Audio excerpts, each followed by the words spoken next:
We spent a lot of time in Japan in 2007 ពួកយើងនឹងបានចំណាយពេលវេលាជាច្រើននៅប្រទេសជប៉ុនក្នុងឆ្នាំ 2007 ណាខ្ញុំបានចំណាយពេលវេលាជាច្រើននៅប្រទេសជប៉ុនក្នុងឆ្នាំ 2007 ឃើញសកម្មភាពរបស់វាមានន័យថាបញ្ចប់សពគ្រប់ហើយវាអាចជាទម្លាប់ឬក៏វាអាចជាបាទវាអាចជាទម្លាប់ដែលបានកាត់ឡើងក្នុងអតីតកាលសកម្មភាពរបស់វាគឺចប់សពគ្រប់ 2007 ចំណាយពេលវេលាទៅលេងជប៉ុនច្រើនណាស់បាទ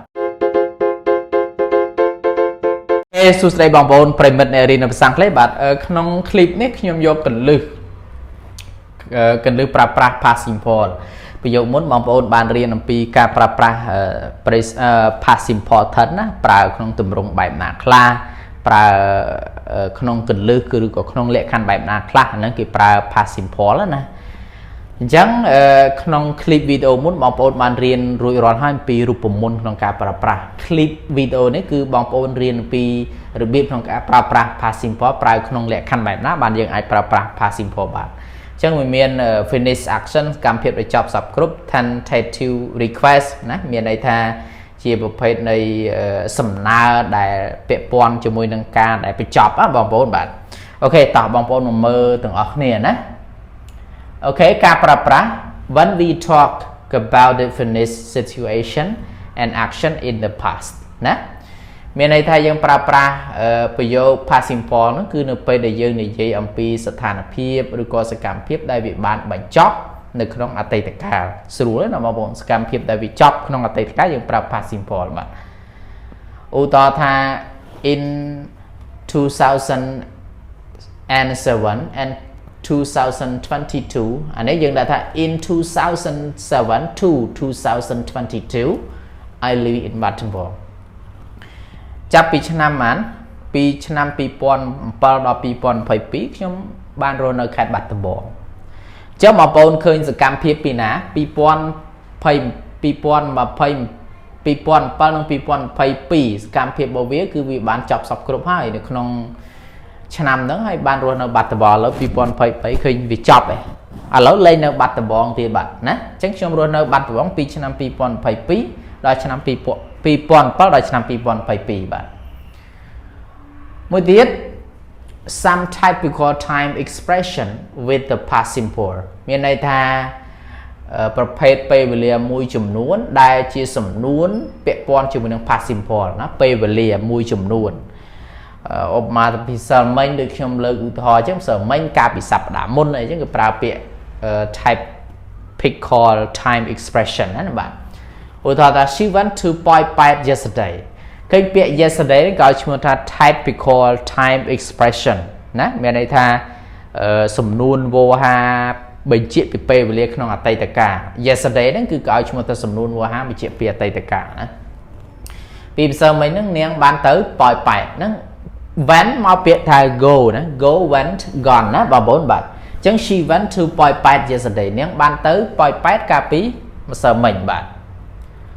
បន្តមកទៀតចំណុចទី3 for the past tense in tentative request ណា for the past tense in tentative request មានន័យយើងប្រើប្រាស់ past simple ហ្នឹងគឺសម្រាប់ប្រយោគអតីតកាលនៅក្នុងសំណើ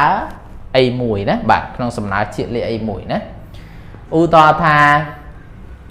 I wanted to ask you something ណា I wanted to ask you something ណាខ្ញុំចង់សួរបងឯងរឿងមួយចំនួន I wanted to ask you something ខ្ញុំចង់សួររឿងខ្លះៗចំពោះបងឯងអញ្ចឹងបងប្អូនឃើញ I wanted to ask you something នេះខ្ញុំចង់សួររឿងខ្លះៗចំពោះបងឯងគឺមានន័យថា request អីមួយចង់ដឹងរឿងអីមួយណាបងប្អូនបាទមួយទៀត for the past tense expression a possible future action ណា for the past tense expressing expressing a possible future action មានន័យថាយើងប្រើ past simple ហ្នឹងគឺសម្រាប់ប្រយោគដែលជាសំនួនវោហារដែលជាប្រយោគអតីតកាល possible future action ដែលសកម្មភាពអនាគតនឹងវាអាចកើតឡើងវាអាចទៅរួចវាអាចកើតឡើងគឺយើងប្រើ past simple ដែរបាទឧទាហរណ៍ថា I wish I had more money ណា I wish I had more money មានន័យថាម៉េចប្រយោគនេះយើងអាចប្រែថាខ្ញុំសោកស្ដាយណាស់ដែលអត់ទាន់មានលុយច្រើនឬក៏ខ្ញុំជូនពរខ្លួនឯងណាខ្ញុំសង្ឃឹមថាខ្ញុំនឹងមានលុយច្រើនណាគេបង្ហាញពីសកម្មភាពដែលវាអាចកើតឡើងក្នុងអនាគតបាទចំណុចទី5 finish action states or habit in the past ណាសកម្មភាពដែលវាបានចប់សពគ្រប់ state or habit មានន័យថាការនិយាយឬក៏ habit គឺមានន័យថាទម្លាប់ in the past នៅក្នុងអតីតកាលបាទឧទាហរណ៍ថាម៉េច we spent a lot of time in Japan in 2007 ណា we spent a lot of time in Japan in 2007ពួកយើងនឹងបានចំណាយពេលវេលាជាច្រើននៅប្រទេសជប៉ុនក្នុងឆ្នាំ2007ណាខ្ញុំបានចំណាយពេលវេលាជាច្រើននៅប្រទេសជប៉ុនក្នុងឆ្នាំ2007ឃើញសកម្មភាពរបស់វាមានន័យថាបញ្ចប់សពគ្រប់ហើយវាអាចជាទម្លាប់ឬក៏វាអាចជាបាទវាអាចជាទម្លាប់ដែលបានកាត់ឡើងក្នុងអតីតកាលសកម្មភាពរបស់វាគឺចប់សពគ្រប់2007ចំណាយពេលវេលាទៅលេងជប៉ុនច្រើនណាបាទអូខេដូច្នេះគឺលឺក្នុងការប្រើប្រាស់ present simple មានប្រមាណប៉ុណ្ណឹងសង្ឃឹមថាបានជាប្រយោជន៍សម្រាប់បងប្អូនអ្នកសិក្សានៅមេរៀនភាសាអង់គ្លេសបាទបាយបាយជួបគ្នានៅវីដេអូក្រោយទៀតបាយបាយបាទកាលណាគេនិយាយពី verb to គឺសំដៅទៅលើ verb ដែលថែម ed ណាបងប្អូនក្រៅអំពី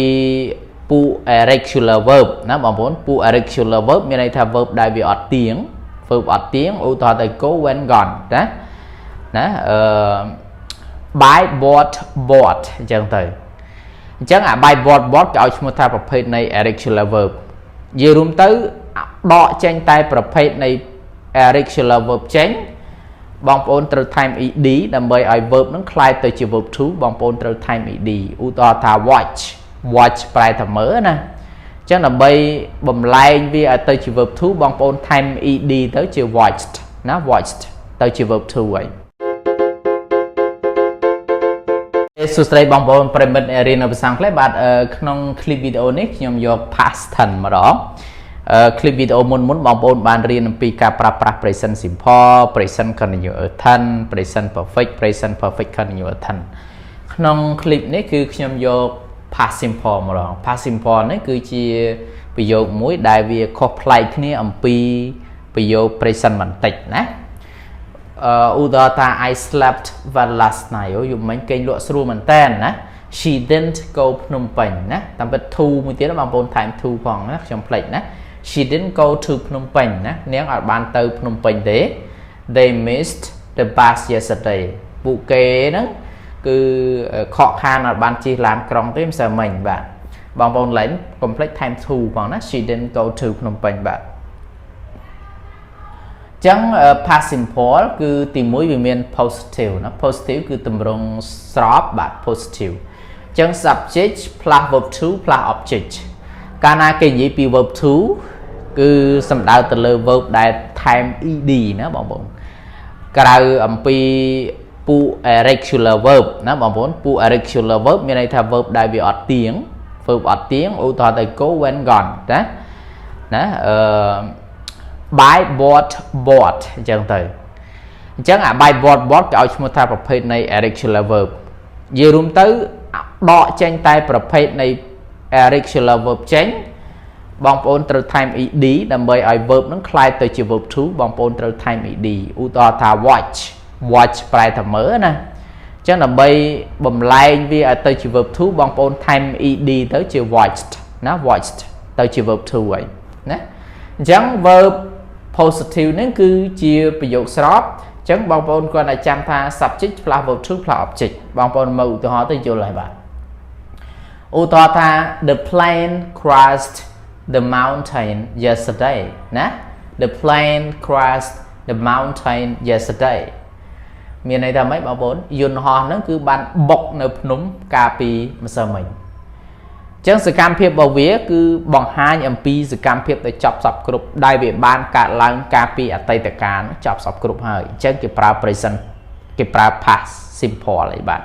សកម្មភាពរបស់វាគឺកើតពីពេលណាគឺម្សិលមិញហើយឥឡូវបន្តដល់ថ្ងៃនេះទៅអត់ទេអាបុកសើមិញហ្នឹងណាអញ្ចឹងគេប្រើជាមួយនឹង past tense ណាអ chẳng crash ប្រែថាបុកណាយន្តហោះបុកជាមួយនឹងអីមួយប្រើពាក្យ crash បាទ